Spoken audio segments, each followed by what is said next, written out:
Hello, it's Jim Hutchens for the Jerusalem Connection Spot Report for this week.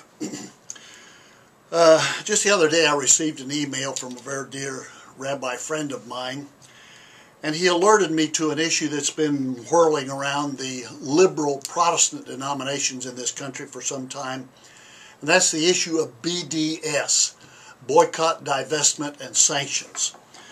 And he made me aware, I wasn't aware of this, that the Presbyterian Church USA, the PCUSA, will be considering this issue and voting on it during their General Assembly at the close of this month in June.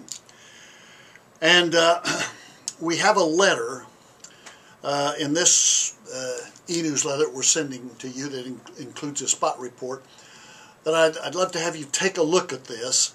And if you feel so inclined, and I would certainly encourage you to consider this, to sign a petition. It's a letter in hope that's being sent to the Presbyterians, the Presbyterian Church USA, about this BDS movement. What is the BDS movement? Basically, it was formed in 2001 at the UN Conference Against Racism in Durham, South Africa. And it was marked by repeated expressions of anti-Semitism by these NGO or non-governmental organization activists. And I must say, as I read this, I was reminded of Martin Luther King's statement that when people criticize Zionists, they mean Jews. You're talking about anti-Semitism. Martin Luther King Jr. said that. And I agree with him. I think that's that the BDS movement is a veiled attempt to express anti-Semitism. The BDS movement deliberately draws a false parallel to South Africa. According to the BDS proponents, if South Africa were worthy of a boycott and sanctions campaign that eventually led to the downfall of that despicable system, quote, Israel should be subject to the same kind of attack, leading to the same kind of result. The letter, it's entitled Letter in Hope, and once again I hope you'll sign this. I think it's a worthy effort. I've signed it, and we're encouraging all of our people to do it. I just want to read a couple of excerpts from this letter itself. For example, a policy of divestment to pressure Israel is a one-sided approach that damages the relationship between Jews and Christians that has been nurtured for decades.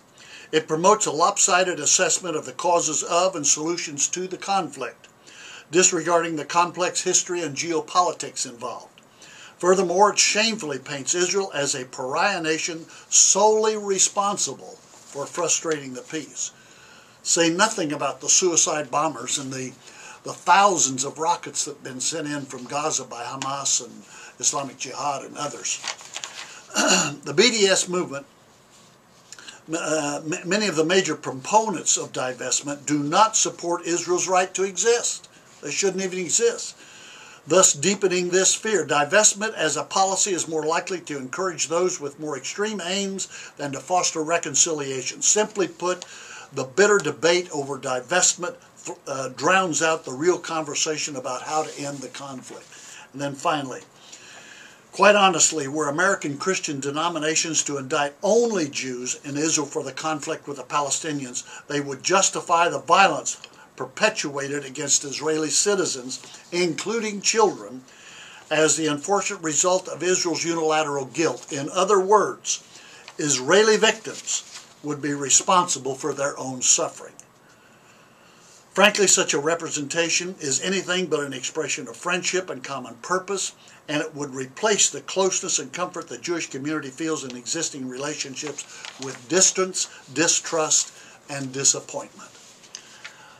I couldn't help but think of Jesus' words with regard to the truth. He said, "You shall know the truth, and the truth will set you free." This is God's truth with regard to Israel. It's encapsulated in multiple statements by the prophet. Jeremiah says this in Jeremiah chapter 32, verse 40 and 41. I will make an everlasting covenant with them, the Jews. I will never stop doing good to them. I will inspire them to fear me so that they'll never turn away from me. I will rejoice in doing them good, and I will most assuredly plant them in this land with all my heart and soul. That is the truth of God with regard to Israel. Please go to our letter in hope, sign it, so that the PCUSA can know that the BDS program is not for believers in the Scriptures. Till next week, Od Ki Yavo Shiloh, or until Messiah comes, Shalom Aleichem.